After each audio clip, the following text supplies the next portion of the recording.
സന്ദർശനം മുഖ്യമന്ത്രിക്ക് വേണ്ടിയാകുമ്പോ അജിത് കുമാർ ദൂതനാകുമ്പോ ചോദിക്കാൻ പ്രയാസമുണ്ടാവും.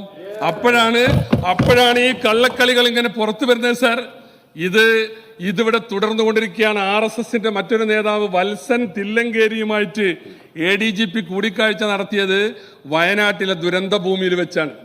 ആ കൂടിക്കാഴ്ച നടത്തിയതിന് അപ്പം തന്നെ ഫലം ഉണ്ടായി. അവിടെ വൈറ്റുകാട് 10,000-ങ്ങൾക്ക് ദിവസവും ആരെന്ന് നോക്കാതെ ഭക്ഷണം കൊടുത്തിരുന്ന ഹോട്ടൽ അപ്പം പൂട്ടിച്ചു. ഈ ADGPയുടെ നിർദ്ദേശപ്രകാരം ആ കൂടിക്കാഴ്ചക്ക് ശേഷം ആ ഭക്ഷണശാല സാർ അപ്പം പൂട്ടിച്ചു. ഇത് ഞങ്ങൾ പറയുന്നതല്ല. CPIയുടെ ജില്ലാ സെക്രട്ടറി EJ ബാബു അദ്ദേഹത്തിന്റെ പാർട്ടിക്ക് പരാതി കൊടുത്തു. ഇവിടെ എനിക്ക് ശേഷം CPIയുടെ പ്രതിനിധികൾ സംസാരിക്കുന്നുണ്ട്. പറയണം അവര്, നിങ്ങൾ പറയണം. EJ ബാബു പരാതി കൊടുത്തു സംസ്ഥാന നേതൃത്വത്തിന്. അതിന് ഒരു പരിഹാരവും ഉണ്ടായില്ല. സർ, നിങ്ങളുടെ കൂടാരത്തിൽ നിന്ന് ഇപ്പൊ പടിയിറങ്ങി വന്ന MLA എന്തൊക്കെയാ പറഞ്ഞത്? ഇതൊന്നും ഞങ്ങളുടെ സൃഷ്ടിയല്ലല്ലോ. ഇത് ഞങ്ങൾ മുമ്പ് പറഞ്ഞതിന് അദ്ദേഹം അടിവരയിടുകയാണ്. കൂടെ കിടന്നവരല്ലേ രാപ്പനി അറിയൂ. വളരെ കൃത്യമായിട്ട് നിലമ്പൂരിൽ നിന്ന് മെസ്സേജ് വരുന്നുണ്ട്.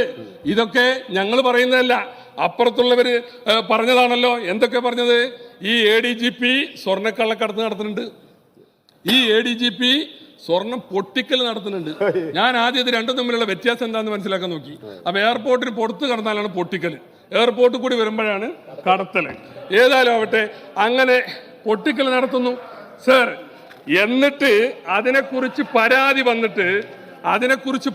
വന്നിട്ട് ബഹുമാനപ്പെട്ട മുഖ്യമന്ത്രി എന്താ ചെയ്തത്? ബഹുമാനപ്പെട്ട മുഖ്യമന്ത്രി നേരെ ഡൽഹിയിൽ പോയിട്ട് ദ ഹിന്ദു പത്രത്തിനൊരു അഭിമുഖം തയ്യാറുണ്ടാക്കണം. അത് അവർ സംഘടിപ്പിച്ച പത്രസമ്മേളനമാണ്, നമുക്കറിയാലോ. അതിൽ വെച്ചിട്ട് എന്താ അദ്ദേഹം പറഞ്ഞത്? കോഴിക്കോട് എയർപോർട്ടിൽ വഴി ഹവാല പണവും അതുപോലെ തന്നെ സ്വർണ്ണക്കള്ളക്കടത്തും ഒക്കെ വന്നിട്ട് ഇത് മലപ്പുറത്ത് ദേശവിരുദ്ധ പ്രവർത്തനങ്ങൾക്ക് ഉപയോഗിക്കുന്നതാണ്. ബഹുമാനപ്പെട്ട മുഖ്യമന്ത്രിയോട് ഞാൻ ചോദിക്കാൻ ആഗ്രഹിക്കുകയാണ് സാർ, ആര് തന്നു നിങ്ങൾക്ക് ഈ വിവരം? മലപ്പുറത്തെ പാവപ്പെട്ട ജനതയെ അവഹേളിക്കുന്ന ഈ വിവരം ആര് തന്നു? എന്ത് ദേശവിരുദ്ധ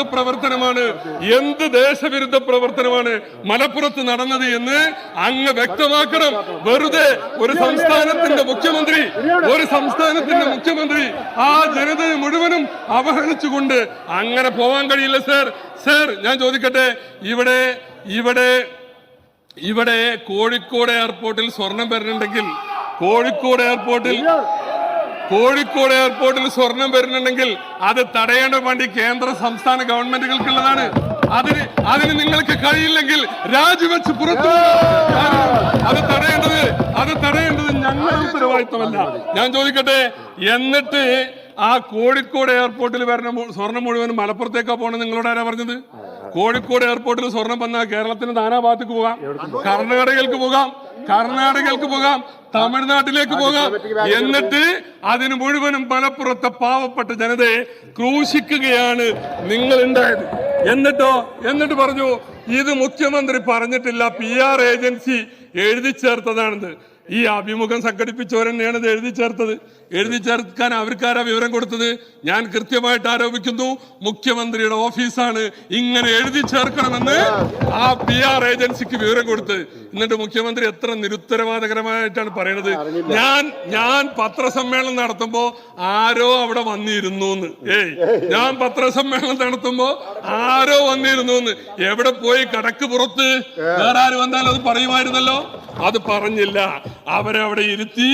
എന്നിട്ട് ഈ സംഗതികളെല്ലാം പറയിക്കുകയാണ് സാർ ചെയ്തത്. പിന്നെ ഇത് പറയുന്നത് ഞാൻ പറഞ്ഞിട്ടില്ല, എഴുതി ചേർത്താണ്. ഞാൻ പറയട്ടെ, 2024 സെപ്റ്റംബർ 21 മുഖ്യമന്ത്രി നടത്തിയ പത്രസമ്മേളനം, ആ പത്രസമ്മേളനത്തിൽ കൃത്യമായിട്ട് ഈ വിവരങ്ങളൊക്കെ മുഖ്യമന്ത്രി പറയുന്നുണ്ട്. ഏറ്റവും കൂടുതൽ സ്വർണം വരുന്നത് ഒരു ജില്ലയുടെ പേര് മാത്രമേ എടുത്തു പറഞ്ഞിട്ടുള്ളൂ. വേറെയും ജില്ലകളുണ്ട്. സംസ്ഥാനത്ത് ക്രൈം റേറ്റ് കൂടുതലുള്ള ജില്ല ആ ജില്ല അല്ല. എന്നിട്ടും നിങ്ങളത് പറഞ്ഞു. എങ്ങനെ മലപ്പുറത്ത് അവഹേളിക്ക്? അതിനു മുമ്പുള്ള സംഘപരിവാറിന്റെ ആസൂത്രണമായിരുന്നു സുജിത് ദാസ് എന്ന് പറയുന്ന SP. ഇവിടെ ബഹുമാനപ്പെട്ട കുഞ്ഞാലിക്കുട്ടി സാഹിബ് അടക്കം ഞങ്ങൾ അടിയന്തര പ്രമേയത്തിൽ ഉൾപ്പെടെ പലപ്പോഴും പറഞ്ഞു, ആ SP ആ ജില്ലയെ വികൃതമാക്കുകയാണ്, ഇല്ലാത്ത കേസുകൾ പെരുപ്പിച്ച് കാണിക്കുകയാണെന്ന്. ഇപ്പൊ നിങ്ങളുടെ കൂട്ടത്തിലുള്ള ആള് പുറത്തു വന്നിട്ടും അതെന്നെ പറയണത്. സുജിത് ദാസ് ADGPയുടെ സന്തത സഹചാരിയായിരുന്നു അദ്ദേഹം. ഇപ്പോ ഒരു CBI കേസിൽപ്പെട്ട് പുറത്താണ്. അന്ന് ഞങ്ങൾ പറഞ്ഞതാണ്, താമിർ ജഫ്രിയുടെ സംഭവത്തിൽ ഈ കാര്യം ഞങ്ങൾ പറഞ്ഞതാണ്. അപ്പൊ സാർ, ആ പത്രസമ്മേളനത്തിൽ വളരെ കൃത്യമായിട്ട് മുഖ്യമന്ത്രി കണക്ക് പറയുന്നുണ്ട്. ആ കണക്കിൽ എന്താ പറയുന്നത്?